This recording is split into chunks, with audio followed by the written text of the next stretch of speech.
Between 1968 and 1972, America launched 9 human missions to the moon, 6 of which successfully touched down, allowing 12 men to walk on the lunar surface. NASA's next chapter of lunar exploration, called Artemis, has the task of not just going to the moon to create a long-term human presence on and around it, but also to prepare for ever more complex human missions to Mars. In short, everything we must be able to do here, we must first do here.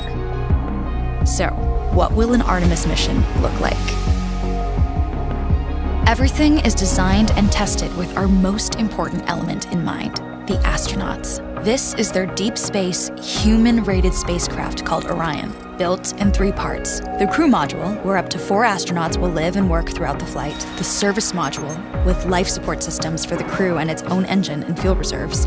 And a launch abort system, with engines capable of pulling the crew module to safety during launch should anything go wrong. To accomplish the task of launching our crew and heavy payloads, NASA is building the Space Launch System, comprising of a cargo hold, an exploration upper stage, a massive core stage, and 2 extended solid rocket boosters. Altogether, this is the world's most powerful rocket, and it exceeds the legendary Saturn V of the Apollo era in numerous ways. Sitting on the launch pad, the entire rocket, fully fueled, weighs just over 6 million pounds, 5.2 million of which is just the fuel. Once ignited, there is no stopping what comes next. All 4 RS-25 engines and the 2 solid rocket boosters come to life, thundering our crew upwards. 2 minutes after ignition, the solid rocket boosters are spent and released. 8 minutes after launch, the core stage is depleted and separated.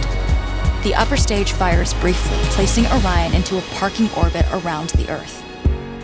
Here, the crew reconfigure the spacecraft and check systems to confirm everything is ready for deep space travel. With a go from mission control, the crew reignite the exploration upper stage engines to leave Earth entirely. The exact timing of this maneuver is critical to reach a speed that can escape Earth's gravitational pull, but also put Orion on a course that will intersect the moon days later. Once this burn is complete, the upper stage of the SLS is jettisoned and the crew aboard Orion coast for several days toward all that awaits them at the moon. Approaching the moon, we see the fundamental differences between Artemis and Apollo. Instead of requiring Orion to serve as an expendable lunar command module or to carry a constrained lunar lander, the Artemis missions will take advantage of a different approach: pre-staging. Everything needed for lunar missions will be positioned in advance by commercial and international partners. This includes rovers, science experiments, and human-rated systems on the surface. But it also includes a dedicated lunar station in orbit around the moon called Gateway. Here at this station, we can pre-stage a robust lunar lander and establish a strong communications relay. Designed with open standards, the Gateway can be expanded as new missions and partnerships develop, allowing multiple human missions on the moon at the same time and enabling ongoing science to be conducted even between human missions. The Gateway is also capable of adjusting its orbit to allow access to every part of the moon, something the Apollo missions could not do.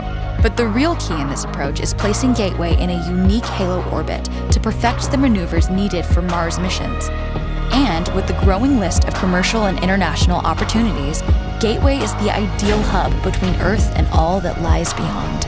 Returning to our crew as they approach Gateway, the Orion must match the elliptical orbit of the station in order to successfully dock. Once on board, pre-selected crew members transfer to the lunar lander, while those assigned to Gateway remain on station. The lunar lander system itself is built for 3 unique steps: descending from the halo orbit of Gateway down to a low lunar orbit, descending from low lunar orbit to the surface, and once the lunar mission is complete, launching from the surface of the moon and ascending all the way back to the orbiting Gateway.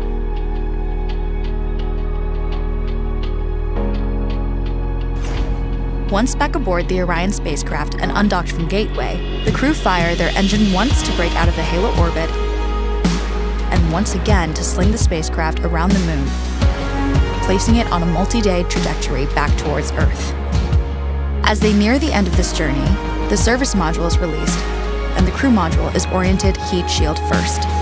Entering Earth's atmosphere at 25,000 miles per hour, the friction of air slows Orion considerably, while also subjecting it to temperatures of 5,000 degrees.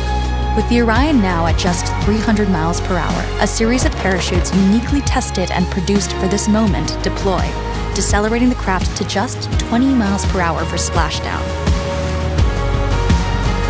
With each successful mission, Artemis ushers in the next wave of men and women to explore our moon and prove that together we are ready to go beyond.